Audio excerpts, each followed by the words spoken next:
ವಿರಾಮದ ನಂತರ ಮತ್ತೊಮ್ಮೆ ಪದ್ಮಿನಿ ಕ್ಲಿನಿಕ್ ಕಾರ್ಯಕ್ರಮಕ್ಕೆ ಸ್ವಾಗತ. ನೆಕ್ಸ್ಟ್ ಕಾಲರ್ ಯಾರಿದ್ದಾರೆ ಅಂತ ನೋಡೋಣ. ರೆಡಿ ಇದ್ದಾರೆ. ಬೆಂಗಳೂರಿನಿಂದ ರಮೇಶ್ ಅಂತ. ರಮೇಶ್ ಮಾತಾಡಿ, ಏನು ತೊಂದರೆ ಇದೆ ಹೇಳಿ.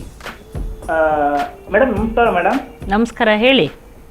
ಮೇಡಮ್ ನನ್ನ ಹೆಸರು ರಮೇಶ್ ಅಂತ ಹೇಳ್ಬಿಟ್ಟು ಬೆಂಗಳೂರಿಂದ ಮಾತಾಡೋದು. ನಮಗೆ ಮದುವೆಯಾಗಿ 2 years ಆಯ್ತು. ಇವಾಗ ಒಂದು ಗಂಡು ಮಗು ಇದೆ, 3 ತಿಂಗಳಾಗಿದೆ. ಅದಕ್ಕೆ ನಾವು ಇವಾಗ ನಾರ್ಮಲ್ ಡೆಲಿವರಿ ಆಗಿದೆ, ಸಿಸೇರಿಯನ್ ನಾರ್ಮಲ್ ಡೆಲಿವರಿ ಆಗಿದೆ. ಸರಿ. ನಾವು ಇವಾಗ ಗಂಡ ಹೆಂಡತಿ ಅದು ಎಷ್ಟು ತಿಂಗಳಿಗೆ ಅದು ಗ್ಯಾಪ್ ಕೊಡ್ಬೇಕು, ಎಷ್ಟು ತಿಂಗಳು? ಈಗ 3 ತಿಂಗಳಾಗಿದೆ. ಹೌದು, ನಿಮ್ಮ ಡೆಲಿವರಿ ಆಗಿ 3 ತಿಂಗಳಾಗಿದೆ. ಈಗ 3 ತಿಂಗಳಾಗಿದೆ ಅಂದರೆ ಎಲ್ಲ ದೇಹ ಸ್ಥಿತಿ ಮೊದಲಿನ ಸ್ಥಿತಿಗೆ ಬರೋದಕ್ಕೆ ಇದು 2 ತಿಂಗಳು ಸಾಕು. ಅದರ ನಂತರ ನೀವು ಖಂಡಿತವಾಗ್ಲೂ ಲೈಂಗಿಕ ಸಂಪರ್ಕ ಇಟ್ಕೋಬೋದು. ಆದರೆ ಇಟ್ಕೊಳ್ಳೋದಕ್ಕೆ ಮುಂಚೆ ಇನ್ನೂ ಮಗು ಚಿಕ್ಕದಿರೋದ್ರಿಂದ ತಕ್ಷಣ ಬೇಡದ ಗರ್ಭಧಾರಣೆ ಆಗದ ರೀತಿಯಲ್ಲಿ ನೀವು ಮುನ್ನೆಚ್ಚರಿಕಾ ಕ್ರಮಗಳನ್ನು ತಗೊಂಡು ನಂತರ ನೀವು ಲೈಂಗಿಕ ಆಪರೇಷನ್ ಮಾಡಿಸ್ಕೊಟ್ಟೆ ಮೇಡಮ್. ಇವಾಗ ಒಂದು ತಿಂಗಳಾಯ್ತು ಆಪರೇಷನ್ ಮಾಡ್ತೀವಿ. ಆಪರೇಷನ್ ಆಗಿದೆಯಾ? ಹೌದು ಮೇಡಮ್. ಅಲ್ಲ, ಒಂದೇ ಮಗುಗೆ ಆಪರೇಷನ್ ಮಾಡ್ಕೊಂಡಿದ್ದೀರಾ? ಇಲ್ಲ, ಒಂದು ಹೆಣ್ಣು ಒಂದು ಗಂಡು. ಹೆಣ್ಮಗುಗೆ ಅಲ್ಲ 2.5 ವರ್ಷ. 2 ಮಕ್ಕಳಿದ್ದಾರೆ ಅವ್ರಿಗೆ. 2 ಮಕ್ಕಳಿದ್ದಾರೆ. ಈಗ ಆಪರೇಷನ್ ಆಗಿದೆ. ಆಪರೇಷನ್ ಗಂಡು ಮಗು ಡೆಲಿವರಿ ಆಗಿ 3 ತಿಂಗಳಾಯ್ತು. ಆಪರೇಷನ್ 1 ತಿಂಗಳಾಗಿದೆ. ಆಪರೇಷನ್ ಆಗಿ 1 ತಿಂಗಳಾಗಿದೆ ಅಂದ್ರೆ ಈ ಸಾಮಾನ್ಯವಾಗಿ 1-1.5 ತಿಂಗಳು ಅಥವಾ 2 ತಿಂಗಳ ಮೇಲೆ ನೀವು ಸಂಪರ್ಕ ಮಾಡ್ಕೊಂಡ್ರೆ ಏನು ಪರವಾಗಿಲ್ಲ. ಅದನ್ನು 2 ತಿಂಗಳೀಗ ಡೆಲಿವರಿ ಆಗಿದೆ, ಮತ್ತು ಅದು ಒಂದು 2 ತಿಂಗಳು ಬಿಟ್ಟು ಆಪರೇಷನ್ ಮಾಡಿಸ್ಕೊಂಡಿದ್ದೀರಾ. ಇವಾಗ ನೀವು ಲೈಂಗಿಕ ಸಂಪರ್ಕ ಇಟ್ಕೊಂಡ್ರೆ ಏನೂ ತೊಂದರೆ ಆಗೋದಿಲ್ಲ. ಅಂದರೆ ನಿಮ್ಗೆ ಗ್ಯಾಪ್ ಕೊಡಬೇಕಾಗುತ್ತೆ, ಊಂಡ್ ಇದಾಗಬೇಕು ಅಂತ ಅನ್ಸುತ್ತೆ. ಅದೆಲ್ಲ ಅದು ಊಂಡೆಲ್ಲ ಹೀಲಾಗಿ ಏನು ತೊಂದರೆ ಇಲ್ವಾ ನೋಡಿಕೊಂಡು ಅವರು ಪ್ರಾರಂಭ ಮಾಡ್ಬೋದು, ಅದಕ್ಕೇನು ತೊಂದರೆ ಇಲ್ಲ. ಓಕೆ, ಯಲಬುರ್ಗಾದಿಂದ ಇನ್ನು ಚಂದ್ರಶೇಖರ್ ಅಂತ ಕರೆ ಮಾಡಿದ್ದಾರೆ. ಚಂದ್ರಶೇಖರ್ ಮಾತಾಡಿ, ಏನು ತೊಂದರೆ ಇದೆ ಅಂತ ಹೇಳ್ಕೊಡಿ. ನನ್ನ ಧ್ವನಿ ಕೇಳಿಸ್ತಾ ಇದೆಯಾ ಚಂದ್ರಶೇಖರ್? ಹೇಳಿ, ಏನು ತೊಂದರೆ ಇದೆ ಹೇಳಿ. ನಮಸ್ತೆ ಮೇಡಮ್. ನಮಸ್ತೆ, ಹೇಳಿ ಮೇಡಮ್ ಅವರ ಈಗಾಗಲೇ ಪ್ರೆಸೆಂಟ್ ಒಂದು ಹೆಣ್ಣು ಮಗ ಇದ್ದಾರೆ. ಮಿಸ್ಟರ್ಸ್ಗೆ ಸ್ವಲ್ಪ ಮೈ ಆದಗಟ್ಟೆ ಆಗಿದ್ದಾರೆ. ಮುಂದೆ ಅವ್ರಿಗೆ ಪ್ರೆಗ್ನೆಂಟ್ ಆಗಿ ಅಂತ ತೊಂದರೆ ಇದೆ. ಇವಾಗ ಏನು ತೊಂದರೆ ಆಗಿದೆ ಅವ್ರಿಗೆ? ಸ್ವಲ್ಪ ಮೈ ಆದಗಟ್ಟೆ ಆಗಿದ್ರೆ. ಅಲ್ಲ, ಅದು ಏನು ದಪ್ಪ ಆಗಿದ್ದಾರೆ ಅಂದ್ರೆ? ಇಲ್ಲ ರೀ. ಚಂದ್ರಶೇಖರ್, ಮೊದಲು ನೀವು ನಿಮ್ಮ ಟಿವಿ ವಾಲ್ಯೂಮ್ ಅನ್ನ ಮ್ಯೂಟ್ ಮಾಡಿ. ಡೆಲಿವರಿ ಟಿವಿ ನೋಡ್ಕೊಂಡು ದಯವಿಟ್ಟು ಮಾತಾಡಬೇಡಿ. ಟಿವಿ ವಾಲ್ಯೂಮ್ ಕಮ್ಮಿ ಮಾಡಿ. ಅದೇ, ಅದು ಮಧ್ಯ ಕಟ್ ಆಗ್ತಾ ಇದೆ. ಇಲ್ಲ, ಅವರು ಟಿವಿ ನೋಡ್ಕೊಂಡು ಮಾತಾಡ್ತಾ ಇದ್ದಾರೆ. ಟಿವಿ ವಾಲ್ಯೂಮ್ ಫುಲ್ ಕಮ್ಮಿ ಮಾಡಬೇಡಿ, ಮ್ಯೂಟ್ ಮಾಡಿ. ಈಗ ಹೇಳಿ, ಏನು ತೊಂದರೆ ಇದೆ ಅಂತ. ಆಗ್ತದಲ್ರಿ? ಹಲೋ, ಹೇಳಿ ಹೇಳಿ ಇವಾಗ ಸರಿಯಾಗಿ. ಡೆಲಿವರಿ ಆಗ್ತದಲ್ರಿ, ಅಲ್ಲಿ ಸ್ವಲ್ಪ ಮೈ ಆದಗಟ್ಟೆ ಆಗಿದ್ರಿ. ಅದ್ರ ಸಲುವಾಗಿ ಅದು ಪ್ರೆಗ್ನೆಂಟ್ ಆಗಕ್ಕೆ ಏನಾರ ತೊಂದರೆ ಆಗುತ್ತೆ ಅಂತ ಕಷ್ಟ ಐತೆ. ಅಂದ್ರೆ ಇನ್ಫೆಕ್ಷನ್ ಆಗಿದೆ ಯೋನಿ ದ್ವಾರದಲ್ಲಿ ಅಂತ ಹೇಳ್ತಾ ಇದ್ದಾರೆ ಅವರು. ಸೋಂಕಾಗಿದೆ ಅಂತ ಹೇಳಿದ್ರ? ಅದಕ್ಕೆ ಚಿಕಿತ್ಸೆ ತಗೊಂಡು ಅದೆಲ್ಲ ವಾಸಿ ಆದ್ಮೇಲೆ ಮುಂದಿನ ಗರ್ಭಧಾರಣೆಗೆ ಏನು ತೊಂದರೆ ಏನಿಲ್ಲ. ಅವ್ರಿಗೇನಾದ್ರೂ ಅದಕ್ಕೆ ಏನು ತೊಂದರೆ ಇದೆಯೋ ಅದಕ್ಕೆ ಚಿಕಿತ್ಸೆ ತಗೊಂಡ್ರೆ ಮತ್ತೆ ನಂತರ ಗರ್ಭಧಾರಣೆ ಆಗೋದಕ್ಕೆ ಏನು ತೊಂದರೆ ಆಗೋದಿಲ್ಲ. ಅಂದ್ರೆ ಅದು ಕರೆಕ್ಟಾಗಿ ಟ್ರೀಟ್ಮೆಂಟ್ ತಗೊಳ್ಬೇಕು, ಚಿಕಿತ್ಸೆ ತಗೊಳ್ಬೇಕು. ನೀವು ಒಂದ್ಸಲ ಇದು ಸ್ತ್ರೀರೋಗ ತಜ್ಞರ ಹತ್ರ ನೀವು ಹೋಗಿ ತೋರಿಸ್ಬೇಕಾಗತ್ತೆ ಅಷ್ಟೇ. ಓಕೆ, ಇನ್ನು ಗಂಗಾವತಿಯಿಂದ ಗುರುರಾಜ್ ಜೋಶಿ ಕರೆ ಮಾಡಿದ್ದಾರೆ. ಗುರುರಾಜ್ ಮಾತಾಡಿ, ನನ್ನ ಧ್ವನಿ ಕೇಳ್ತಾ ಇದ್ರೆ ನೇರವಾಗಿ ನಿಮ್ಮ ಪ್ರಶ್ನೆಯನ್ನ ಕೇಳಿ. ಸರ್ ನಮಸ್ತೆ ಮೇಡಮ್. ನಮಸ್ತೆ, ಹೇಳಿ ಹೇಳಿ ಗುರುರಾಜ್ ಅವರು. ನನ್ನ ಹೆಸರು ಗುರುರಾಜ್ ಜೋಶಿ ಅಂತ, ಗಂಗಾವತಿಯಿಂದ. ನನ್ಗೆ ಒಂದು ಗಂಡು ಮಗು ಇದೆ, ಲಗ್ನ ಆಗಿ 4.5 ವರ್ಷ ಆಯ್ತು. ನಾವು ಸೆಕ್ಸ್ ಮಾಡಿಲ್ಲ ಮೇಡಮ್. ಯಾವಾಗ ಮಾಡ್ಬೋದು ಅಂತ ನಮ್ಗೆ ಐಡಿಯಾ ಇಲ್ಲ. 4.5 ವರ್ಷದಿಂದ ನೀವು ಮತ್ತೆ ಸಂಪರ್ಕ ಇಟ್ಕೊಂಡಿಲ್ವಾ? ಅಲ್ಲ ಮೇಡಮ್, 4.5 ವರ್ಷ ಆಯ್ತು ನಮ್ದು ಮ್ಯಾರೇಜ್ ಆಗಿ. ಒಂದ್ ಗಂಡು ಪಾಪು ಇದೆ ನಮ್ಗೆ. ಸರಿ. ಗಂಡು ಪಾಪಿಗೆ ಈಗ 7 ತಿಂಗಳು ದಾಟಿ 8 ತಿಂಗಳು ತುಂಬ್ತಾ ಇದೆ. ಈಗ ನೀವು ಸಂಪರ್ಕ ಮಾಡಿದ್ರೆ ಏನು ತೊಂದರೆ ಇಲ್ಲ. ಆದ್ರೆ ನೀವು ಒಂದು ಗರ್ಭ ನಿರೋಧದ ಬಳಕೆ ಮಾಡಿ. ಮಗು ಚಿಕ್ಕದಿರೋದ್ರಿಂದ ಯಾವ್ದಾದ್ರು ಒಂದು ಗರ್ಭ ನಿರೋಧದ ಬಳಕೆ ಮಾಡಿ ಖಂಡಿತವಾಗ್ಲೂ ನೀವು ಲೈಂಗಿಕ ಸಂಪರ್ಕ ಇಟ್ಕೋಬಹುದು. ಹೌದಾ? ಅಂದ್ರೆ ಅದು ಅಂದ್ರೆ ಇದ್ರಕ್ಕೂ ಮುಂಚೆ ಏನ್ ಮಾಡಿದ್ರೆ ಏನ್ ಪ್ರಾಬ್ಲಮ್? ನಾವ್ ಯಾಕಂದ್ರೆ ಪ್ರಾಬ್ಲಮ್ ಆಗುತ್ತೆ ಅಂತ ಹೇಳಿ ಬಿಟ್ಟಿದ್ವಿ ಮೇಡಮ್. ಏನು ಪ್ರಾಬ್ಲಮ್ ಅಂತ ಏನೂ ಆಗೋದಿಲ್ಲ. ಅವರಲ್ಲೆಲ್ಲ ಸರಿ, ಅವ್ರಿಗೇನು ತೊಂದರೆ ಇರಲಿಲ್ಲ, ಎಲ್ಲ ಗಾಯಗಳೆಲ್ಲ ಚೆನ್ನಾಗಿ ವಾಸಿ ಆಗಿದೆ, ಎಲ್ಲ ಚೆನ್ನಾಗಿದೆ ಅಂದರೆ ಏನೂ ತೊಂದರೆ ಆಗೋದಿಲ್ಲ. ಆದರೆ ಅವ್ರಿಗೇನಾದರೂ ಅಂದರೆ ಅವ್ರಿಗೆ ಬೇರೆ ಥರ ತೊಂದರೆ ಇದ್ದರೆ ಅವ್ರಿಗೆ ಸಹಕರಿಸೋದು ಕಷ್ಟ ಆದರೆ ಮಾಡಿದರೆ ನೀವು ಒಂದು ಸಲ ಕೇಳ್ಕೋಬೇಕು, ಏನಾದ್ರು ತೊಂದರೆ ಇದೆಯಾ ಏನು ಅಂತ. ಬಟ್ ಅವ್ರಿಗೂ ತೊಂದರೆ ಇಲ್ಲ, ಇಬ್ರಿಗೂ ತೊಂದರೆ ಇಲ್ಲ ಅಂದರೆ ಖಂಡಿತವಾಗ್ಲೂ ಸಂಪರ್ಕ ಇಟ್ಕೋಬೋದು. ನಿನ್ನೆ ಸ್ವಲ್ಪ ಏನೋ ಅನಾನುಕೂಲ ಆಗ್ಬಿಟ್ಟು ಚೆಕ್ ಮಾಡಿದ್ಬಿಟ್ವಿ. ಅವ್ರಿಗೆ ಇನ್ಸೈಡ್ ಅಲ್ಲಿ ಸ್ವಲ್ಪ ತೆರೆದಂಗ್ ಆಗಿದೆ. ಅಂದ್ರೆ ಸೋಂಕು ಏನಾದರೂ ಇರ್ಬೋದೇನೋ, ಒಂದ್ಸಲ ಪರೀಕ್ಷೆ ಮಾಡಿ ಚಿಕಿತ್ಸೆ ತಗೊಳ್ಳಿ, ಸರಿ ಹೋಗುತ್ತೆ. ಓಕೆ, ಕಾಲ್ ಮಾಡ್ತಕ್ಕಂಥ ಎಲ್ಲ ವೀಕ್ಷಕರಿಗೆ ಒಂದು ವಿಷಯ ಹೇಳೋದಕ್ಕೆ ಇಷ್ಟಪಡ್ತೀನಿ. ನಿಮ್ಮ ಕರೆಯನ್ನು ನಾವು ಸ್ವೀಕರಿಸೋದಕ್ಕೂ ಮೊದಲೇ ನಿಮ್ಮ ಊರು ಯಾವುದು, ನಿಮ್ಮ ಹೆಸರೇನು ಅಂತ ನಾವೇ ಹೇಳ್ಬಿಟ್ಟಿರ್ತೀವಿ. ದಯವಿಟ್ಟು ಮತ್ತೊಂದು ಸರ್ತಿ ನನ್ನ ಹೆಸರು ಇದು, ನಮ್ಮ ಊರಿದು ಅಂತ ನೀವು ಹೇಳ್ಕೊಳ್ತಕ್ಕಂಥದ್ದು, ಪರಿಚಯ ಮಾಡ್ಕೊಳ್ತಕ್ಕಂಥ ಅಗತ್ಯ ಇಲ್ಲ. ಯಾಕಂದರೆ ಸುಮ್ಮನೆ ಸಮಯ ವ್ಯರ್ಥವಾಗುತ್ತೆ. ನೇರವಾಗಿ ನಿಮ್ಮ ಪ್ರಶ್ನೆಯನ್ನು ನೀವು ಕೇಳಬಹುದು. ನೆಕ್ಸ್ಟ್ ಕಾಲರ್ ಬೆಂಗಳೂರಿನಿಂದ ರಾಮು ಅಂತ ರೆಡಿ ಇದ್ದಾರೆ. ರಾಮು, ಹೇಳಿ, ಏನು ತೊಂದರೆ ಇದೆ ನಿಮಗೆ? ಸರ್ ನಮಸ್ಕಾರ ಮೇಡಮ್ ಅವರೇ. ನಮಸ್ಕಾರ, ಹೇಳಿ. ಮೇಡಮ್, ಇದು ನಮ್ಮ ಮನೆಯವ್ರಿಗೆ ಬಂದ್ಬಿಟ್ಟು ಪ್ರತಿ ತಿಂಗಳು 8 ಅಥವಾ 9ನೇ ತಾರೀಕಿಗೆ ಅವ್ರಿಗೆ ಇದು ಮುಟ್ಟು ಹೊರಗಡೆ ಹೋಗ್ತಾ ಇತ್ತು. ಬಟ್ ಈ ಸರಿ ಅದು 12ನೇ ತಾರೀಕು ಆದ್ರೂ ಇನ್ನೂ ಬಂದಿಲ್ಲ. ಯಾಕಂದ್ರೆ ಲಾಸ್ಟ್ ಟೈಮ್ ನಾನು ಪ್ರತಿ ಸರಿ ಯಾವ್ದಾಗ ಮಾಡಿದ್ರು ಈ ಗರ್ಭನಿರೋಧಕ ಮಾತ್ರ ಯೂಸ್ ಮಾಡ್ತಾ ಇದ್ವಿ, ಬಟ್ ಈ ಸರಿ ಯೂಸ್ ಮಾಡಿಲ್ಲ. ಇದರಿಂದ ಏನಾದ್ರು ಗರ್ಭಧಾರಣೆ ಆಗುವಂತ ಇರ್ಬೋದು, ಆಗಿರ್ಬೋದು. ಅದರಿಂದ ನೀವೊಂದು ಪರೀಕ್ಷೆ ಮಾಡಿಸಿದ್ರೆ, ಒಂದು ಯೂರಿನ್ ಪ್ರೆಗ್ನೆನ್ಸಿ ಟೆಸ್ಟ್ ಮಾಡಿಸಿದ್ರೆ ನಿಮಗೆ ಗೊತ್ತಾಗತ್ತೆ.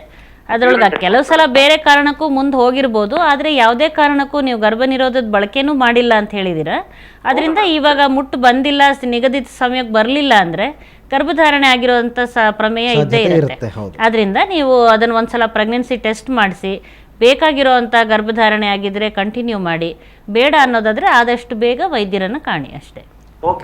ನವದೆಹಲಿಯಿಂದ ಜ್ಯೋತಿ ಅಂತ ಕರೆ ಮಾಡಿದ್ದಾರೆ. ಜ್ಯೋತಿ, ಮಾತಾಡಿ ವೈದ್ಯರ ಜೊತೆ. ನಿಮ್ಮ ತೊಂದರೆ ಏನಿದೆ ಅಂತ ಹೇಳ್ಕೊಳ್ಳಿ. ಹಲೋ, ನಮಸ್ಕಾರ, ಹೇಳಿಮಾ ಜ್ಯೋತಿ ಅವರೇ. ನಮಸ್ಕಾರ ಮೇಡಮ್. ನಮಸ್ಕಾರ. ಮೇಡಮ್, ನನ್ನ ಹೆಸರು ಜ್ಯೋತಿ ಅಂತ. ಮೇಡಮ್, ಮದುವೆ ಆಗಿ 1 year ಆಯ್ತು ಮೇಡಮ್, ಫುಲ್ ಕಂಪ್ಲೀಟ್ ಆಯ್ತು. ನನ್ಗಿನ್ನೂ ಮಕ್ಕಳಾಗಿಲ್ಲ. ಅದ್ರ ಬಗ್ಗೆ ಏನು ಅಂತ ಗೊತ್ತಾಗ್ತಲ್ಲ ಮೇಡಮ್. ಈಗ ನೀವು ಅಂದ್ರೆ ಈಗಲೇ ಟೆಸ್ಟ್ ಮಾಡಿಸ್ಕೋಬೇಕಾ, ಇಲ್ಲ ಇನ್ನೊಂದ್ ಸ್ವಲ್ಪ ದಿನ ವೇಟ್ ಮಾಡ್ಬೇಕಾ? ಎಷ್ಟು ವಯಸ್ಸು ನಿಮ್ಗೆ? ಈಗ 26 ಆಗಿದೆ ಮೇಡಮ್. 26 ಅಂದರೆ ಈಗ 1 ವರ್ಷದ ತನಕ ನೀವು ಸರಿಯಾಗಿ ಪ್ರಯತ್ನ ಮಾಡಿನೂ ಗರ್ಭಧಾರಣೆ ಆಗಿರಲಿಲ್ಲ ಅಂದಾಗ ಒಂದು ಸಲ ಕೆಲವು ಪರೀಕ್ಷೆಗಳನ್ನು, ನಿಮ್ಮ ಸ್ಕ್ಯಾನಿಂಗ್ ಪರೀಕ್ಷೆ ಇರ್ಬೋದು, ವೀರ್ಯದ ಪರೀಕ್ಷೆ ಇರ್ಬೋದು, ರಕ್ತಮೂತ್ರ ಪರೀಕ್ಷೆ, ಇಂಥದನ್ನು ಮೊದಲು ಮಾಡಿಸ್ಕೊಂಡು ಅದರೊಳಗೆ ಏನು ತೊಂದರೆ ಇಲ್ವಾ ಅಂತ ನೋಡಿಕೊಂಡು ನಂತರ ಹೆಚ್ಚಿನ ಪರೀಕ್ಷೆಗಳು ಬೇಕಾದಾಗ ಮಾಡಿಸ್ಕೊಳ್ಬೋದು. ಆದರೂ ಕೂಡ ಎಲ್ಲಿ ತೊಂದರೆ ಇದೆ ಅಂತ ತಿಳಿದು ಚಿಕಿತ್ಸೆ ಕೊಟ್ಟಾಗ ನೀವು ಸ್ವಲ್ಪ ಬೇಗ ಗರ್ಭಧಾರಣೆ ಆಗೋದಕ್ಕೆ ಸಾಧ್ಯವಾಗುತ್ತೆ. ಅಂದ್ರೆ ಮೇಡಮ್, 1 ವರ್ಷ ಅಂದ್ರೆ ಅದು ಲೇಟ್ ಆಯ್ತು ಅಂತನಾ? ಇಲ್ಲ ಇಲ್ಲ 1 ವರ್ಷ ಅಂದ್ರೆ ಲೇಟ್ ಇಲ್ಲ. ಸಾಧಾರಣವಾಗಿ ನಾವು ಬಂಜೆತನದ ಪರೀಕ್ಷೆಗಳನ್ನು ಯಾವಾಗ ಮಾಡಿಸ್ಕೊಳ್ಬೇಕಂತೀವಿ ಅಂದರೆ 1 ವರ್ಷದ ಪ್ರಯತ್ನದಲ್ಲಿ ನಿಮಗೆ ಸಾಧ್ಯವಾಗಿರಲಿಲ್ಲ ಅಂದಾಗ ಪರೀಕ್ಷೆ ಮಾಡಿಸ್ಕೊಳ್ಳಿ ಅಂತ ಹೇಳ್ತೀವಿ. ಅಥವಾ 30-35 ವಯಸ್ಸಿನ ನಂತರ ಮದುವೆ ಆಗಿದ್ರೆ ಒಂದು 6 ತಿಂಗಳ ತನಕ ಅದನ್ನು ನೀವು ಪ್ರಯತ್ನ ಮಾಡಿನೂ ಸಾಧ್ಯ ಆಗಿರಲಿಲ್ಲ ಅಂದಾಗ ಆದಷ್ಟು ಬೇಗ ಪರೀಕ್ಷೆಗಳನ್ನು ಮಾಡಿಸ್ಕೊಳ್ಳಿ ಅಂತ ಹೇಳ್ತೀವಿ. ಚಿಕ್ಕ ವಯಸ್ಸಾದರೆ 1 ವರ್ಷ 2 ವರ್ಷದ ತನಕನೂ ಕಾಯ್ಬೋದು. ಸ್ವಲ್ಪ ವಯಸ್ಸಾಗಿದ್ದರೆ ಅದನ್ನು ಒಂದು 6 ತಿಂಗಳಲ್ಲೇ ನೋಡಿಕೊಂಡು ನೀವು ಪರೀಕ್ಷೆ ಮಾಡಿಸ್ಕೋಬೇಕಾಗತ್ತೆ ಅಷ್ಟೇ. ಓಕೆ, ಇನ್ನು ಬೆಂಗಳೂರಿನಿಂದ ಲೀಲಾ ಅಂತ ಕರೆ ಮಾಡಿದ್ದಾರೆ. ಮಾತಾಡಿ ಲೀಲಾ ಅವರೇ, ವೈದ್ಯರ ಜೊತೆ ಏನು ತೊಂದರೆ ಇದೆ ಹೇಳ್ಕೊಡಿ. ಲೀಲಾ, ನನ್ನ ಧ್ವನಿ ಕೇಳ್ತಾ ಇದೆಯಾ? ಓಕೆ, ನಮಗೆ ಸಂಪರ್ಕ ಸಾಧ್ಯ ಆಗಿಲ್ಲ ಅನಿಸುತ್ತೆ ಮೇಡಮ್. ಮತ್ತೊಂದು ಲೆಟ್ರ್ ನೋಡೋಣ. ಪತ್ರವನ್ನು ಬರೆದಿರೋರು ಸುಮತಿ ಅಂತ ಚಿಕ್ಕನಾಯಕನಹಳ್ಳಿಯಿಂದ ಒಂದು ನೈತಿಕತೆಯ ಪ್ರಶ್ನೆ ಕೇಳಿದ್ದಾರೆ ಇವರು. ನನಗೆ ಹೆರಿಗೆಯಾಗಿ 2 ತಿಂಗಳಾಯಿತು, ಇಬ್ಬರು ಆರೋಗ್ಯವಾಗಿದ್ದೀವಿ. ನನಗೆ ಸಿಸೇರಿಯನ್ ಆಗಿದೆ. ಹೆರಿಗೆಯ ಹಿಂದಿನ ದಿನದವರೆಗೂ ವೈದ್ಯರು ನಿನಗೆ ನಾರ್ಮಲ್ ಡೆಲಿವರಿ ಆಗುತ್ತೆ ಅಂತಲೇ ಹೇಳ್ತಾ ಇದ್ರು. ಆದರೆ ಸ್ಕ್ಯಾನಿಂಗ್ ಮಾಡಿದಾಗ ಮಗು ತಿರುಗಿದೆ ಅಂತ ಕಾರಣ ಕೊಟ್ಟು, ಹಾಗಾಗಿ ಇಮಿಡಿಯೇಟ್ ಸಿಸೇರಿಯನ್ ಮಾಡಬೇಕು ಅಂತ ಹೇಳಿ ಸಿಸೇರಿಯನ್ ಮಾಡಿಬಿಟ್ರು. ಹಣಕ್ಕೋಸ್ಕರ ವೈದ್ಯರು ಹೀಗೆ ಮಾಡ್ತಾರೆ ಅಂತ ಎಷ್ಟೋ ಜನ ಮಾತಾಡ್ಕೋತಾರೆ. ವೈದ್ಯೋ ನಾರಾಯಣೋ ಹರಿಹಿ ಅಂತಾರೆ, ಆದರೆ ವೈದ್ಯರೇ ಹೀಗೆ ಮಾಡೋದು ಎಷ್ಟು ಸರಿ ಅಂತ ಕೇಳಿದ್ದಾರೆ. ಅಲ್ಲ, ಹಣಕ್ಕೋಸ್ಕರವಾಗಿ ಮಾಡಿದರೆ ಖಂಡಿತವಾಗ್ಲೂ ಅದು ತಪ್ಪು ಅಂತಲೇ ಎಲ್ಲರೂ ಎಲ್ಲ ಕ್ಷೇತ್ರದಲ್ಲೂ ಒಂದು ಸ್ವಲ್ಪ ಮಟ್ಟಿಗೆ ಬೇರೆ ರೀತಿಯಾಗಿ ಇರೋವಂಥ ಜನಗಳು ಎಲ್ಲದರೊಳಗೂ ಕ್ಷೇತ್ರದಲ್ಲಿ ಇರ್ತಾರೆ. ಯಾರೋ ಎಲ್ಲೋ ಒಬ್ಬರು ಆ ಥರ ಮಾಡಿದರೆ ಸಾಧಾರಣವಾಗಿ ಒಂದು ಸರಿಯಾದ ಆಸ್ಪತ್ರೆಗಳಲ್ಲಿ ಅಥವಾ ಒಳ್ಳೆಯ ಹೆಸರಾಂತ ವೈದ್ಯರುಗಳೆಲ್ಲ ಆ ರೀತಿ ಹಣಕ್ಕೋಸ್ಕರವಾಗಿಯೇ ಖಂಡಿತವಾಗ್ಲೂ ಸಿಸೇರಿಯನ್ ಮಾಡೋದಿಲ್ಲ. ಮಾಡಲೇಬೇಕಾದ ಸಂದರ್ಭ ಕೆಲವು ಸಲ ಏನಾಗುತ್ತೆ, ಎಲ್ಲ ನಾರ್ಮಲ್ ಆಗತ್ತೆ ಅಂತ ಅಂದ್ಕೊಂಡಾಗಲೂ ಕೂಡ ಅವ್ರು ಎಷ್ಟೋ ಸಲ ನಾವು ಡೆಲಿವರಿಗೂ ಕೂಡ ಬಿಡಬೇಕಾಗತ್ತೆ. ನಾರ್ಮಲ್ ಡೆಲಿವರಿ, ಆ ನಾರ್ಮಲ್ ಡೆಲಿವರಿ ಒಂದು 8-10 ಗಂಟೆಗಳ ತನಕ ಆದರೂ ಕೂಡ ಡೆಲಿವರಿ ಆಗದೆ ಮಗು ಅದನ್ನು ಟರ್ನ್ ಆಗದೆ ಇದ್ದಾಗ ಕೂಡ ಅಂಥ ಸಂದರ್ಭದಲ್ಲಿ ಕೂಡ ಕೆಲವು ಸಲ ಈ ಅಬ್ಸ್ಟ್ರಕ್ಟೆಡ್ ಲೇಬರ್ ಅಂತೀವಿ, ಅಂದರೆ ಮಗು ಕೆಳಗಿಳಿಯಕ್ಕೆ ಸಾಧ್ಯವೇ ಆಗದೆ ಇರುವಂಥ ಪೊಸಿಷನ್ಗಳಲ್ಲಿ ಅದು ಇರುತ್ತೆ. ಅಂಥ ಸಂದರ್ಭದಲ್ಲಿ ಅಷ್ಟು ಹೊತ್ತಿನ ನಂತರ ಕೂಡ ನಾವು ಕೆಲವು ಸಲ ಸಿಸೇರಿಯನ್ ಮಾಡಿ ತೆಗಿಬೇಕಾಗತ್ತೆ. ಹಾಗಾಗಿ ಈಗ ಎಲ್ಲರೂ ಸಾಧಾರಣವಾಗಿ ಅದೇ ರೀತಿ ಮಾಡ್ತಾರೆ ಅನ್ನೋ ಥರ ಅಂದ್ಕೊಳ್ಳೋದನ್ನ ಒಂದು ತಪ್ಪಾಗತ್ತೆ.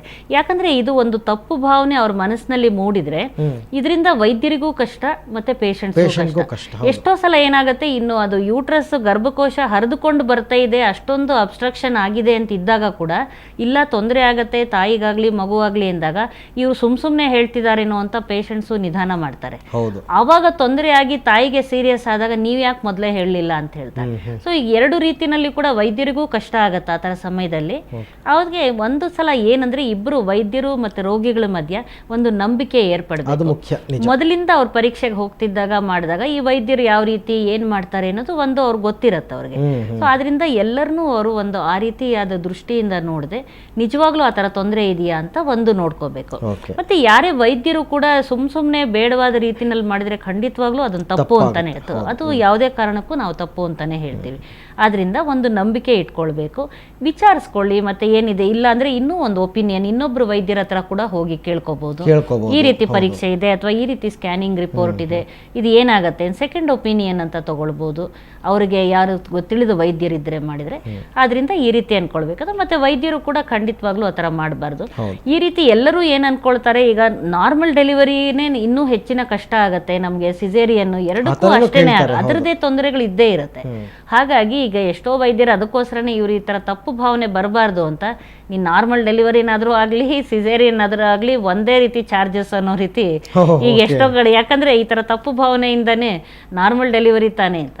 ಎಷ್ಟೋ ಸಲ ಡಿಫಿಕಲ್ಟ್ ನಾರ್ಮಲ್ ಡೆಲಿವರಿಗಳು ಅಂದ್ರೆ ಅದು ಬಹಳಷ್ಟು ಕಷ್ಟ ಇರುತ್ತೆ ತಾಯಿಗೆ. ಯಾವುದೇ ಕಾರಣಕ್ಕೂ ತಾಯಿಗೂ ಮಗುಗೂ ತೊಂದರೆ ಆಗ್ಬಾರ್ದು ಅನ್ನೋದು ಜೊತೆಗೆ ಈಗ ವೈದ್ಯರಿಗೂ ಕೂಡ ರೆಸ್ಪಾನ್ಸಿಬಿಲಿಟಿ ಇರುತ್ತೆ ಒಬ್ಬ ಪೇಷಂಟ್ ಅನ್ನ ತಗೊಂಡಾಗ. ಈಗ ನಾವು ಇಬ್ಬರು ರೆಸ್ಪಾನ್ಸಿಬಿಲಿಟಿ, ನಮ್ಗೆ ಅವರ ಒಂದು ಜವಾಬ್ದಾರಿ, ಒಂದು ತಾಯಿಯ ಜವಾಬ್ದಾರಿ, ಮಗುವಿನ ಜವಾಬ್ದಾರಿ, ಎರಡು ಜೀವಗಳನ್ನು ನಾವು ಕಾಪಾಡುವಂತದ್ದು ಉಳಿಸ್ಬೇಕು ಅನ್ನೋದು ಅವ್ರಿಗೆ ವೈದ್ಯರಿಗೂ ಕೂಡ ಆತಂಕ ಇದ್ದೇ ಇರುತ್ತೆ. ಸುಮ್ನೆ ಏನೋ ಆಪರೇಷನ್ ಮಾಡಿದ್ದು, ಸುಮ್ನೆ ಏನೋ ಟ್ರೀಟ್ಮೆಂಟ್ ಕೊಟ್ರು ಹಂಗ್ ಮಾಡೋದಕ್ಕೆ ಆಗೋದಿಲ್ಲ. ಯಾಕಂದ್ರೆ ಅದು ಅವ್ರಿಗೂ ಕೂಡ ಒಂದು ಆತಂಕ ಇರುತ್ತೆ ಎಲ್ಲ ಸರಿ ಹೋಗೋ ತನಕ. ಆದ್ರಿಂದ ಆಮೇಲೆ ಆ ಮೂಮೆಂಟ್ ನಲ್ಲಿ ಒಂದ್ ವೇಳೆ ನಿಜವಾಗ್ಲೂ ಮಗುಗೆ ಏನಾದ್ರು ತೊಂದರೆ ಆಗಿದ್ದಲ್ಲಿ ಎಲ್ಲರನ್ನೂ ಕರೆದು ಎಲ್ಲರನ್ನೂ ಒಪ್ಸಿ ಅವ್ರ ಒಪಿನಿಯನ್ ತಗೊಂಡು ಸಿಸೇರಿಯನ್ ಮಾಡೋ ತನಕನೂ ಟೈಮ್ ಇರಲ್ಲ. ಯಾಕಂದ್ರೆ ಮಗು ಸುಸ್ತಾಗಿ ಇನ್ನೇನ್ ಅದ್ರ ಹಾರ್ಟ್ ಬೀಟ್ ನಿಂತೋಗೋ ಸ್ಥಿತಿ ಬಂದಿರತ್ತೆ, ಅಥವಾ ತಾಯಿ ಗರ್ಭ ಅದು ಹರ್ಕೊಂಡು ಹೋಗೋ ಸ್ಥಿತಿ, ಅಷ್ಟ್ರ ತನಕ ನಾವು ಲೇಟ್ ಸ್ಟೇಜ್ ತನಕ ಹೋಗಕ್ ಬಿಡಬಾರ್ದು. ಯಾಕಂದ್ರೆ ಕೆಲವು ವಿಷಯಗಳನ್ನ ಮುನ್ನೆಚ್ಚರಿಕಾ ಸೂಚನೆಗಳಾಗಿ ಮೊದಲೇ ನಮ್ಗೆ ಗೊತ್ತಾಗತ್ತೆ. ಇವರಲ್ಲಿ ತೊಂದರೆ ಆಗಬಹುದು, ಇವರಲ್ಲಿ ಮಗು ತಿರುಗದೆ ಇರ್ಬೋದು, ಮಗು ಕೆಳಗೆ ಇಳಿದೇ ಇರ್ಬೋದು, ಅಥವಾ ಇವರಲ್ಲಿ ನೋವು ಬರ್ದೇ ಇರ್ಬೋದು. ಇಂಥದ್ದೆಲ್ಲ ಸಂದರ್ಭಗಳಿದ್ದಾಗ ನಾವು ಎಲೆಕ್ಟಿವ್ ಸಿಸೇರಿಯನ್ ಅಂತ ಕೂಡ ಮಾಡಬೇಕಾಗತ್ತೆ. ನೋವು ಬರೋ ತನಕ ಬಿಡೋದೇ ಬೇಕಾಗಿಲ್ಲ. ಹಾಗೇನೆ ತಾಯಿ ಮಗು ಚೆನ್ನಾಗಿದ್ದಾಗ ನಾವು ಹೊರಗೆ ತೆಗಿಬೇಕಾಗತ್ತೆ ಮಗುನ. ಆದ್ರಿಂದ ಇದು ಎಷ್ಟೋ ವಿಷಯಗಳಿರುತ್ತೆ, ಅದನ್ನು ವೈದ್ಯಕೀಯ ಅದನ್ನ ಕೆಲವು ಹೇಳಕ್ಕಾಗಲ್ಲ. ಮತ್ತೆ ಎಲ್ಲೋ ಇಲ್ಲೊಂದ್ ಕಡೆ ಕೆಲವು ಸಲ ನಡಿಬಹುದು, ಬಟ್ ಆದಷ್ಟು ಆತರ ನಡಿಬಾರ್ದು. ಅದನ್ನ ಜನರೇ ನಿರ್ಧರಿಸ್ತಾರೆ ಅವ್ರಿಗೆ ಆ ತರ ಇದ್ದಾಗ ಅವರು. ಇನ್ನು ಗದಗ್ನಿಂದ ಪ್ರಶಾಂತ್ ಕರೆ ಮಾಡಿದ್ದಾರೆ. ಪ್ರಶಾಂತ್ ಮಾತಾಡಿ, ಏನ್ ತೊಂದರೆ ಇದೆ ಅಂತ ಹೇಳಿ. ನಮಸ್ತೆ ಮೇಡಮ್. ನಮಸ್ತೆ, ಹೇಳಿ ಪ್ರಶಾಂತ್ ಅವರೇ. ಮೇಡಮ್ ನನಗೆ ಮೈ ಅಲರ್ಜಿ ಆಗಿದೆ ಮೇಡಮ್. ಅದು ನಮ್ಮ ಮಿಸಸ್ಗೆ ಇತ್ತದು. ಅದು ಫಸ್ಟ್ ಹೆರಿಗೆ ಆದಾಗ ಭಯಂಕರ ಇರ್ತದ, ಅದ ನಂತರ ಎರಡನೇ ಹೆರಿಗೆ ಆಗಿದೆ. ಅದು ಇಬ್ರಿಗೂ ಕಂಟಿನ್ಯೂ ಆಗಿದೆ ಮೇಡಮ್ ಅಲರ್ಜಿ. ಅಂದ್ರೆ ಅದು ಫಂಗಲ್ ಇನ್ಫೆಕ್ಷನ್ ತರ ಆಗಿರುತ್ತೆ, ಅದು ಸೋಂಕೋದು. ಸಾಧಾರಣವಾಗಿ ಗರ್ಭಧಾರಣೆ ಸಮಯದಲ್ಲಿ ಈ ತರ ಫಂಗಲ್ ಇನ್ಫೆಕ್ಷನ್ ಎಷ್ಟೋ ಜನಕ್ಕೆ ಹೆಂಗಸರಿಗೆ ಆಗತ್ತೆ, ಅದರಿಂದ ನಿಮಗೂ ಬಂದಿರತ್ತೆ. ಆದರೆ ಇಬ್ರು ಅದಕ್ಕೆ ಚಿಕಿತ್ಸೆ ತಗೊಂಡಾಗ ಆ ಸೋಂಕನ್ನ ನೀವು ಕಡಿಮೆ ಮಾಡೋದಕ್ಕೆ ಖಂಡಿತ ಸಾಧ್ಯತೆಗಳಿರುತ್ತೆ. ಇಬ್ರು ತಗೊಳ್ಬೇಕಾಗತ್ತೆ. ಅದು ಸಾಮಾನ್ಯವಾಗಿ ಫಂಗಲ್ ಇನ್ಫೆಕ್ಷನ್ ಮತ್ತೆ ಕೆಲವು ಜನನಾಂಗದ ಇನ್ಫೆಕ್ಷನ್ಗಳು ಇಬ್ರಿಗೂ ಆಗೋ ಸಾಧ್ಯತೆ ಇರುತ್ತೆ. ಸೊ ನೆಕ್ಸ್ಟ್ ಕಾಲರ್ ರೆಡಿ ಇದ್ದಾರೆ, ಹಾವೇರಿಯಿಂದ ಕೊಟ್ರೇಶ್ ಅಂತ ಅಂದ್ಬಿಟ್ಟು. ಮಾತಾಡಿ ಕೊಟ್ರೇಶ್, ಏನ್ ತೊಂದರೆ ಇದೆ ಹೇಳಿ. ಸರ್ ನಮಸ್ಕಾರ. ಹೇಳಿ. ನಮಸ್ಕಾರ, ಹೇಳಿ. Sir madam, hello. ನಮಸ್ತೆ, ಹೇಳಿ ಕೊಟ್ರೇಶ್ ಅವರು. ಮೇಡಮ್ ನಮ್ಮ ಮದುವೆ 9 ವರ್ಷ ಆಯ್ತು. ಫಸ್ಟ್ ಮಗು ಹೆಣ್ಮಗು ಆಯ್ತು, ಹೆಣ್ಮಗು ಆದ್ಮೇಲೆ ಸಿಸೇರಿಯನ್ ಆಯ್ತು. ಸೊ ಇತ್ತೀಚೆಗೆ ನಾವು ಲೈಂಗಿಕ ಸಂಪರ್ಕ ಮಾಡಕ್ರೆ ನಮ್ಮ ಮಿಸ್ಸಸ್ ಅವರು ಸಿಕ್ಕಾಪಟ್ಟೆ ನೋವು ಬರುತ್ತೆ, ಪೇನ್ ಬರುತ್ತೆ, ಉರಿ ಇತ್ತೆ ಅಂತ. ಅಂದ್ರೆ ಸ್ವಲ್ಪ ಸೋಂಕು ಏನಾದ್ರು ಆಗಿರ್ಬೋದು ಅವ್ರಿಗೆ, ಜನನಾಂಗದ ಸೋಂಕು. ಇಲ್ಲ ಮ್ಯಾಮ್, ಅದು ಒಂದ್ಸಲ ನಾವು ಹೋಗಿ ತೋರ್ಸಕ್ ಬಂದ್ವಿ. ಅವ್ರದ್ದು ಹೊಟ್ಟೆ ತೊಳಿಬೇಕಂತ ಹೇಳಿದ್ರು, ಹೊಟ್ಟೆ ತೊಳೆದಿದ್ರು. ಅವ್ರು ಕಂಟಿನ್ಯೂ ಬಿಲ್ಡಿಂಗ್ ಆಗ್ತಾ ಇತ್ತು. ಸೊ 3 months 4 months ಹಿಂಗ್ ಕಂಟಿನ್ಯೂ ಬಿಲ್ಡಿಂಗ್ ಆಗ್ತಾ ಇತ್ತು. ಸೊ ಹೊಟ್ಟೆ ಬಂದ್ಮೇಲೆ ಈಗ ನಾವು ಲೈಂಗಿಕ ಸಂಪರ್ಕ ಮಾಡಕ್ರೆ ಅವರು ಸಿಕ್ಕಾಪಟ್ಟೆ ಉರಿಯುತ್ತೆ, ನೋಯುತ್ತೆ ಅಂತಾರೆ. ಸ್ವಲ್ಪ ದಿವಸ ಬಿಡ್ಬೇಕಾಗತ್ತೆ. ಹಾರ್ಮೋನುಗಳು ಏರ್ಪೇರೆಲ್ಲ ಆಗಿರೋದ್ರಿಂದ ಸರಿಯಾದ ರೀತಿಯಲ್ಲಿ ಒಂದೊಂದ್ಸಲ ಅವ್ರಿಗೆ ಲೈಂಗಿಕ ಉದ್ರೇಕ ಆಗಿರೋದಿಲ್ಲ, ಅದರಿಂದ ಉರಿ ಬರ್ಬೋದು. ಅವ್ರಿಗೆ ಏನಾದರೂ ಸೋಂಕಿದ್ರೆ ಕಡಿಮೆ ಮಾಡಿ, ಮತ್ತೆ ರಕ್ತಸ್ರಾವ ಹೆಚ್ಚಿದ್ರೆ ಚಿಕಿತ್ಸೆ ಕೊಟ್ಟು, ಬೇರೆ ರೀತಿಯ ಕೆಲವು ಸಲ ಈ ಜಲ್ಲಿಗಳೆಲ್ಲ ಉಪಯೋಗಿಸ್ಕೊಂಡು ಮಾಡಿದಾಗ ಅದು ನೋವು ಉರಿ ಕಡಿಮೆ ಆಗ್ಬೋದು. ಆ ರೀತಿ ಮಾಡಬೇಕಾಗತ್ತೆ. ಓಕೆ ಮೇಡಮ್, ಕಾರ್ಯಕ್ರಮದ ಕೊನೆಗೆ ಒಂದು ಪತ್ರವನ್ನು ಓದಿ ಕಾರ್ಯಕ್ರಮವನ್ನು ಮುಗಿಸೋಣ. ಬೆಂಗಳೂರಿನಿಂದ ರಂಜಿತಾ ಅಂತ ಪತ್ರ ಬರೆದಿದ್ದಾರೆ. ನನಗೆ ಇವಾಗ 28 ವರ್ಷ, ನನಗೆ 6 ವರ್ಷದ ಮಗಳಿದ್ದಾಳೆ. ಆದರೆ ನನ್ನ ಮಗಳಿಗೆ 1 ವರ್ಷ ಇದ್ದಾಗಲೇ ಕಾರಣಾಂತರಗಳಿಂದ ನನಗೆ ವಿಚ್ಛೇದನವಾಗಿದೆ. ಅಂದಿನಿಂದಲೂ ಇವತ್ತಿನ ತನಕ ನಾನು ಒಂಟಿಯಾಗೇ ಜೀವನ ನಡೆಸ್ತಾ ಇದ್ದೀನಿ ಮಗಳ ಜೊತೆಯಲ್ಲಿ. ಈಗ ನನಗೆ ಸಂಗಾತಿಯೊಬ್ಬರು ಬೇಕು ಅನ್ನಿಸ್ತಾ ಇದೆ. ಆದರೆ ಮಗಳ ಭವಿಷ್ಯವನ್ನು ನೆನೆಸ್ಕೊಂಡ್ರೆ ಭಯ ಆಗುತ್ತೆ. ನನಗೆ ದಾರಿ ತೋರಿಸಿ ಅಂತ ಕೇಳಿದ್ದಾರೆ.